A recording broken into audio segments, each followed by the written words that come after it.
ગાંધીનગર ખાતે યુવા રમતગમત અને સાંસ્કૃતિક પ્રવૃત્તિઓના મંત્રી હર્ષભાઈ સંઘવીના હસ્તે 11મી એશિયન એક્વાટિક્સ ચેમ્પિયનશિપ અમદાવાદ 2025 માટે સત્તાવાર જર્સીનું અનાવરણ કરવામાં આવ્યું હતું।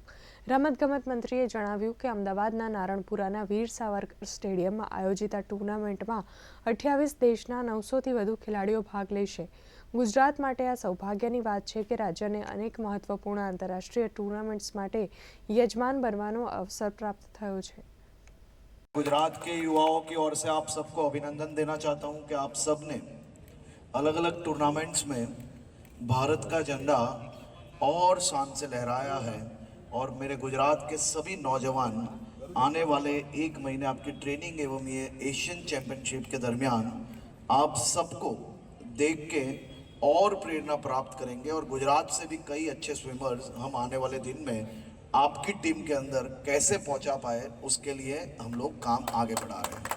અમદાવાદમાં એશિયાઈ એક્વેટિક્સ ચેમ્પિયનશિપની સ્પર્ધા જે યોજાવાની છે એનું ઓફિશિયલ જર્સી લોન્ચનો પ્રોગ્રામ યોજેલ છે। આ ચેમ્પિયનશિપમાં 28 સપ્ટેમ્બરથી 12 ઓક્ટોબર સુધી એક્વેટિક્સની 4 સ્પર્ધાઓ સ્વિમિંગ, ડાઇવિંગ, વોટર પોલો અને આર્ટિસ્ટિક સ્વિમિંગની કોમ્પિટિશન્સ થશે, જેની અંદર 28 એશિયાના કન્ટ્રીઝથી 900 જેવા ખેલાડી અને 300થી 400 જેવા અલગ અલગ ઓફિશિયલ્સ, કોચિસ વગેરે પાર્ટિસિપેટ કરશે।